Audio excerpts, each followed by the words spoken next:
নমস্কার। অন্নপূর্ণা ভান্ডারের official notice কিন্তু প্রকাশিত হয়ে গেল।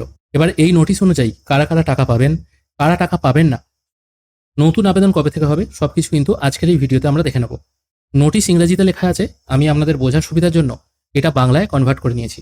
এখানে বিজ্ঞপ্তি অনুযায়ী দেখা যাচ্ছে, রাজ্যপাল মহোদয় অত্যন্ত আনন্দের সাথে রাজ্যে বসবাসকারী সমস্ত মহিলাদের ক্ষমতায়ন এবং আর্থসামাজিক উন্নয়নের জন্য প্রতি মাসে ৩,০০০ টাকার নিশ্চিত মাসিক আর্থিক সহায়তা প্রদানের উদ্দেশ্যে পশ্চিমবঙ্গ সরকারের একটি নতুন প্রকল্প অন্নপূর্ণা যোজনা চালু করার অনুমতি দিচ্ছেন, যার জন্য কিছু শর্ত আছে।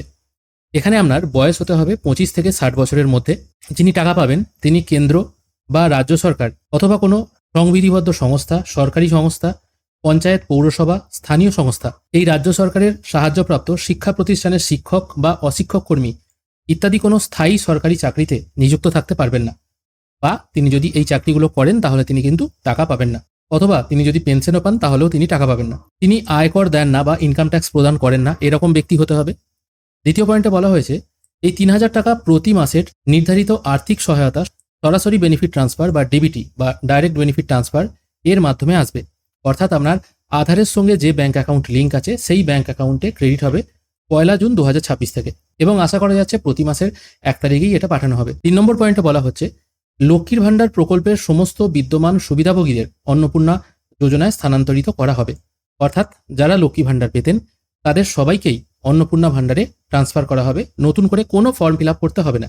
তবে এখানে একটা শর্ত আছে, যাদের এসআইআর 2026-এ মৃত বলে ঘোষণা করা হয়েছে, স্থানান্তরিত অথবা বাদ পড়ে গেছেন, অথবা অনুপস্থিত ভোটার মানে এএসডি ভোটার যারা আছেন আর কি, এবং খসড়া তালিকা প্রকাশের পর দ্বিতীয় তালিকা থেকে বাদ পড়া, বিচার প্রক্রিয়ায় বাদ পড়া, ভোটার স্লিপ বিতরণের সময় যারা অ্যাবসেন্ট, শিফটেড, ডেথ এরকম মানুষ ছিলেন তাদেরকে কিন্তু এর থেকে বাইরে রাখা হবে।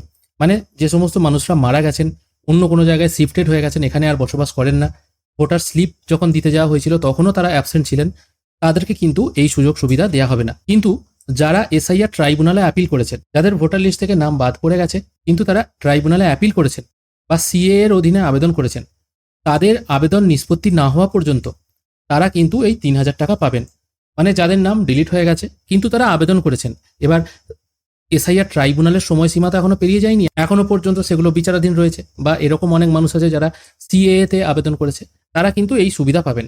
কিন্তু ট্রাইব্যুনাল থেকে যদি দেখা যায় আপনাকে ডিলিটেড বলেই ঘোষণা করা হলো, বা সিএতে আপনি হয়তো ছাড়া পেলেন না, সেক্ষেত্রে কিন্তু আপনার এই সুবিধা বন্ধ হয়ে যাবে। আর তার সাথে বলা হয়েছে, যারা মৃত, স্থানান্তরিত এই মানুষগুলো ভবিষ্যতে নিয়মিত ভিত্তিতে বাদ দেওয়া হবে। মানে আপনার কিন্তু প্রতি বছর বছর নিশ্চয়ই চেক করা হবে, বা কেওয়াইসি সিস্টেম নিশ্চয়ই আনা হবে, যেখানে প্রতি বছর চেক করে দেখা হবে সেই মানুষটি আদৌ বেঁচে আছেন কিনা। যদি দেখা যায় তিনি মারা গেছেন তাহলে কিন্তু তার প্রকল্পের সুবিধা বন্ধ করে দেওয়া হবে।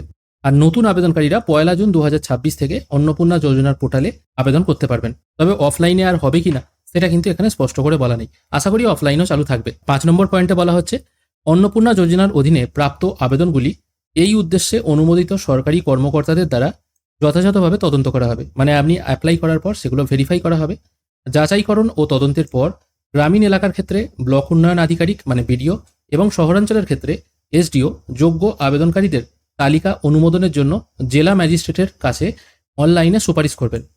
কলকাতা পৌর সংস্থার মানে এএমসি এরিয়াভুক্ত এলাকার ক্ষেত্রে এই প্রক্রিয়াটি কলকাতা পৌর সংস্থার কর্মকর্তাদের দ্বারা সম্পন্ন করা হবে। অনুমোদিত মামলাগুলির তদন্তের রিপোর্ট অন্নপূর্ণা যোজনা পোর্টালে আপলোড করা হবে। মানে আপনি আবেদন করার পর সেগুলো কিন্তু ভেরিফাই হবে, ভেরিফাই হওয়ার পর কিন্তু আপনি টাকা পাওয়া শুরু করবেন। এরকম নয় যে আপনি যারা পান না এখনো, জুন মাসে বা 1 জুন আবেদন করলেন, টাকা পেতে শুরু করে দিলেন, এগুলো কিন্তু ভেরিফাই হবে, মোটামুটি 1 থেকে 2 মাসের মতো টাইম লাগবে। এটাই কিন্তু নোটিশে উঠে আসছে। তার মানে পরিষ্কার বোঝা গেল, যারা লক্ষ্মী ভাণ্ডার পাচ্ছেন তাদের নতুন করে কিচ্ছু করতে হবে না, তারা টাকা পাবেন। যাদের নাম ডিলিট হয়ে গেছে কিন্তু ট্রাইব্যুনালে আবেদন করেছেন তারাও কিন্তু সুযোগ সুবিধা পাবেন। যারা মারা গেছেন এবং ডিলিট হয়ে যাওয়ার পর ট্রাইব্যুনালে আবেদন করেননি তারা কিন্তু টাকা পাবেন না। এই আপডেটটি আপনাদেরকে দেওয়া ছিল। আশা করি আপনারা বুঝতে পারলেন কারা কারা টাকা পাবেন, কারা কারা টাকা পাবেন না। আজকের ভিডিও এখানেই শেষ করছি। ভিডিও যদি ভালো লেগে থাকে অবশ্যই একটি লাইক করবেন। ভিডিও দেখার জন্য অসংখ্য ধন্যবাদ। ভালো থাকবেন।